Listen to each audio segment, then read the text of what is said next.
Rate of decay और disintegration is directly proportional to number of nuclei in the sample.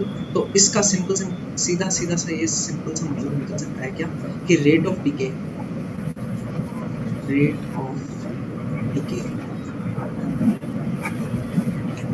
is equals to number of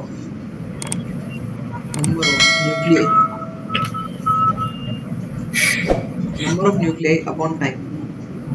ठीक है, तो simple सा ये इन्होंने बताया कि अगर किसी भी सैंपल के अंदर कोई बहुत सारे न्यूक्लियस ले लेते हैं, ठीक है, तो उनका डीके होने का जो टाइम पीरियड है, डीके मींस टूटने का जो टाइम पीरियड है, वो उस नंबर ऑफ न्यूक्लियाई के ऊपर डिपेंड करेगा कि जितनी ज्यादा न्यूक्लियाई उतना ज्यादा डीके। तो rate of decay is equals to number of nuclei upon time.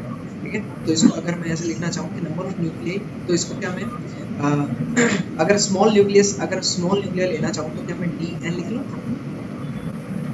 है ना। इंटीग्रेशन फिजिक्स के अंदर आपने पढ़ा होगा कि डी का मतलब होता है स्मॉल पार्ट। ठीक है, और अगर मैं स्मॉल टाइम लेना चाहता हूँ तो फिर मैं क्या ले लेता हूँ, डी टी। और फिर इसके बाद में अगर मैं इसको मैथमेटिकली लिखना चाहूँ तो रेट ऑफ डीके का मतलब हो जाएगा minus d n upon d t. So that is directly proportional to number of nuclei in the sample। तो number of nuclei in the sample को अगर मैं n मान लूँ तो कोई दिक्कत नहीं ना। So minus dn upon dt is directly proportional to number of nuclei in the sample। ठीक है, ये हो जाएगा आपका फॉर्मूला। और n का मतलब क्या है, n का मतलब ध्यान रखना कि ये है अनडिकेड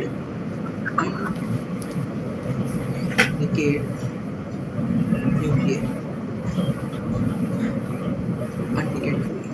ठीक है, अनडिकेड न्यूक्लियर इन द सैंपल, ये तो है अनडिकेड न्यूक्लियर। और डी एन का मतलब है डिकेड न्यूक्लियर। अगर मैं प्रोपोर्शनैलिटी साइन को हटाऊंगा तो d n upon d t is equals to lambda. ठीक है, अब यहाँ पे लैम्डा जाता है, आपको पता है कि अगर हम प्रोपोर्शनैलिटी साइन को हटाते हैं तो एक कांस्टेंट आता है, तो यहाँ पे कौन सा कांस्टेंट आ गया, लैम्डा। इसको बोला जाता है डीके कांस्टेंट। ठीक है, बहुत इंपॉर्टेंट डेरिवेशन है, ध्यान रखना, डीके कांस्टेंट।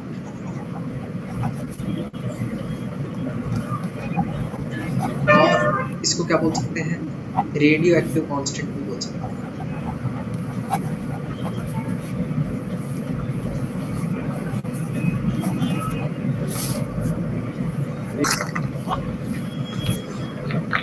ओके, सो ये है। अब देखो इसका हमको हाफ लाइफ पीरियड तक, मतलब इसका एक पूरा फॉर्म निकालना है हमको। एक तो इसकी लॉगरिथमिक फॉर्म निकालनी है, लॉग वाली फॉर्म हमको डिराइव करनी है, और एक इसकी एक्सपोनेंशियल फॉर्म डिराइव करनी है। ठीक है सर, एक मिनट मुझे जस्ट तो ये तो इसकी आगे लॉगरिथम है। ठीक है, log e n upon n naught is equals to minus lambda upon naught। ठीक है, ये तो आगे इसकी लॉगरिथम फॉर्म। अगर हमको एक्सपोनेंशियल फॉर्म निकालनी है तो एक और चीज़ ध्यान रखना कि अगर लॉग मैं अगर हटाता हूँ और दूसरी साइड में भेज देता हूँ लॉग को, तो ये कन्वर्ट हो जाता है n upon e to the power x के अंदर एक्सपोनेंशियल फॉर्म के अंदर कन्वर्ट हो जाता है, e की पावर में कन्वर्ट हो जाएगा। तो इसको हम लिख सकते हैं e माइनस लैम्डा t। ठीक है, ये थोड़ा सा ध्यान रखना। फॉर्मूला क्या होता है पता है कि log e y equals to, अगर हमको x दे रखा है तो यहाँ से y इज इक्वल्स टू हो जाएगा e की पावर x। ठीक है, अगर इस तरह से कन्वर्ट किया जाता है इसको, ये हमारा आ जाएगा एक्सपोनेंशियल फॉर्म। ठीक है, और जहाँ पे n नॉट क्या है, n not is initial number of nucleus, initial. And what is n? n is the undecayed nuclei, Okay. initial nuclei, and n is nuclei left undecayed। ठीक है, number of nuclei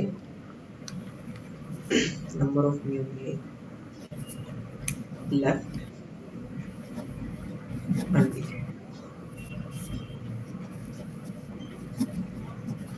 Okay, graph of number of nuclei at time। ठीक है, अगर n और t के बीच में अगर मैं ग्राफ प्लॉट करता हूँ, so can you tell me, अगर t इज इक्वल्स टू 0 हो, है ना, अगर t इज इक्वल्स टू 0 हो जाता है, अगर मैं यहाँ पे t की जगह इस वाले फॉर्मूले में t की जगह 0 रखता हूँ, क्या हमारे पास n की वैल्यू है वो n नॉट आ जाएगी। n नॉट कैसे आएगी, क्योंकि देखो t the power minus lambda into zero, lambda into zero is zero, तो e to the power zero क्या होता है हमेशा 1 होता है, anything to the power zero is 1, तो यहाँ पे 1 आ जाएगा, तो n is equals to n naught हो जाएगा। हाँ, तो अगर t इज इक्वल्स टू 0 रखते हैं तो हमारे पास n is equals to n naught हो जाएगा। n naught means maximum number of nuclei, ठीक है।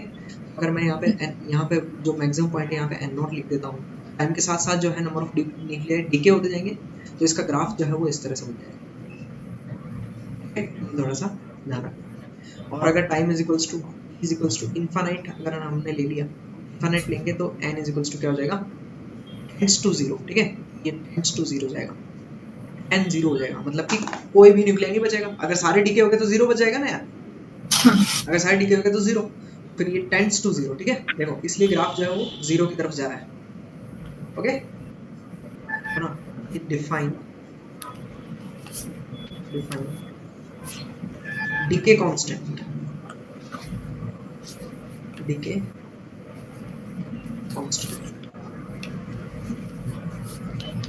Constant means lambda, you need to define lambda। अगर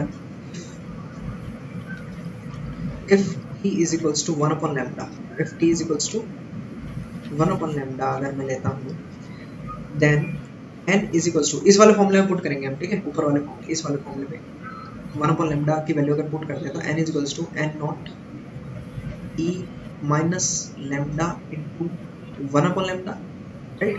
t की जगह बट हम t is equals to 1 by lambda क्यों लिख रहे हैं?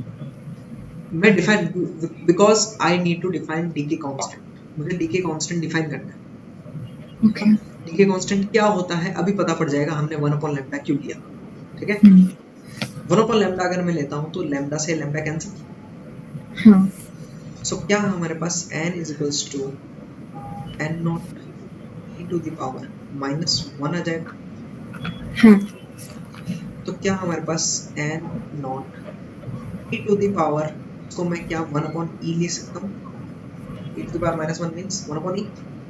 yes, remember what is the value of 1 upon v, याद रखना 0.368, value of 1 upon e is 0.368 मैं नोट करती हूँ। so देखो अब आपको पता पड़ गया होगा कि हमने lambda is equals t is equals to 1 upon lambda क्यों लिखा, इसलिए लिखा। अब इसके डेफिनेशन लिख सकते हैं हम कि lambda is या फिर decay constant is reciprocal of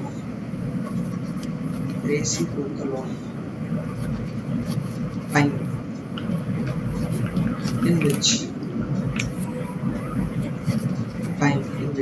number of nuclei left undecayed, number of nuclei left undecayed are 36.8% of initial number of nuclei।